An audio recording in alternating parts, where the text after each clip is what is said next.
New year, new team, new Seb? Well, maybe not so much. Poor Sebastian Vettel is not having the best start to his 2021 season. Back in pre-season testing, he completed the fewest number of laps of any of the drivers, thanks to a couple of reliability issues with his shiny new Aston Martin. We had predicted a strong year for the team back in our 2021 predictions video, but after this weekend we're starting to worry we got it all wrong, and Seb might be feeling the same way.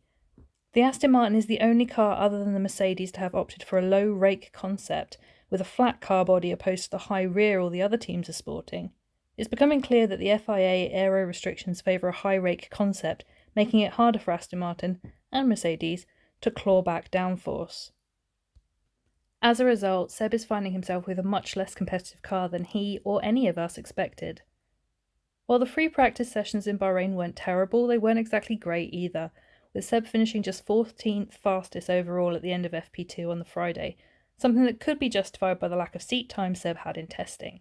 However, Saturday was going to take a turn for the worse after FP3 finished with Seb still in 14th fastest. In qualifying on Saturday, he just couldn't seem to force a good time from the Aston Martin and, courtesy of the newly christened Mazepin and Sainz's power failure at the end of Q1, his last attempt at a hot lap was hampered by yellow flags and he could only qualify 18th fastest, while teammate Lance Stroll made it to Q3 and ultimately qualified in 10th. To make matters worse, the stewards announced an investigation into speeding under the Mazepin yellows, scheduling the hearing for just a few hours before Sunday's race. When the verdict did finally come in, Seb was hit with a 5-place grid penalty, putting him plumb last in 20th for the start. And he also received 3 points on his super licence, becoming the first driver of 2021 to be penalised. The race itself saw Seb claw his way up a few places, especially as the team's strategy was to leave him out on his initial set of tyres as long as possible. But as the other drivers started to pit, he was soon being picked off one by the guys on fresher tyres. After Seb's own pit stop, he managed to run in 11th place for a while, until he was overtaken by Esteban Ocon in the Alpine. As both cars braked going into the corner, Seb locked up, shunting the rear of Ocon's car and sending both of them spinning. While initially he blamed Ocon for a late move under braking, he did get out of the car at the end of the race and apologise, accepting that it was his error. The stewards promptly gave him a 10-second penalty for causing a collision, and he got a further 2 points on his super licence, thus becoming first and second driver to be handed a penalty this year. He finished the race in 15th, well out of the points, and with a total of 5 points on his licence after just one race. Given the number of cars DNFing out of the race, at the end of the day he only finished ahead of one other driver, Mick Schumacher in the Haas. So, where exactly does the blame lie for this horrendous start to the year? Fans have been questioning Sebastian's skills after last year, which saw him stuck in a struggling Ferrari, outperformed by his teammate and, given he knew he was leaving the team, not giving a hoot about his lack of competitiveness. We thought the move to Aston Martin, which as Racing Point the year before had been seriously competitive for best of the rest and narrowly missed third in the championship, would revitalise Seb and bring back the sparkle to his driving. That said, if last year taught us anything, it's that Sebastian knows when a race is a lost cause, and doesn't handle that knowledge well. He is easily frustrated in the heat of the race, especially when he knows he hasn't got a car that can support his ambitions.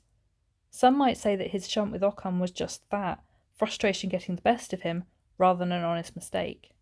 But, despite his occasional emotional displays, Sebastian Vettel is at heart a pragmatist, and his attitude after the Bahrain Grand Prix was a shrug and a look on the bright side, admitting it was probably not the best weekend, but also making it clear that he's willing to work with the team to fix any issues with the car, and he wants to get used to driving the Aston Martin.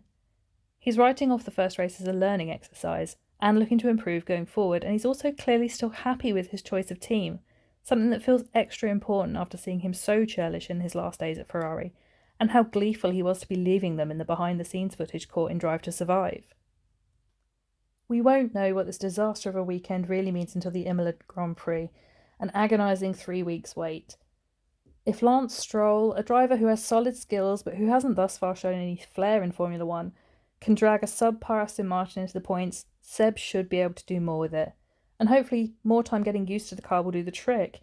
And if he can avoid any red flags or spinning Haas's next race weekend, all the better. Seb's head was not in the game last year, and we really hoped he'd be back on form with a change of teams and car, and I still hope that he'll find that spark that makes him one of the best drivers in Formula 1 and a 4-time world champion. Time will tell, roll on the Imola Grand Prix. What did you think of Seb's disaster drive last weekend? Do you think we'll see more from him as the season goes on? Let us know in the comments and hit the like and subscribe buttons to see more videos.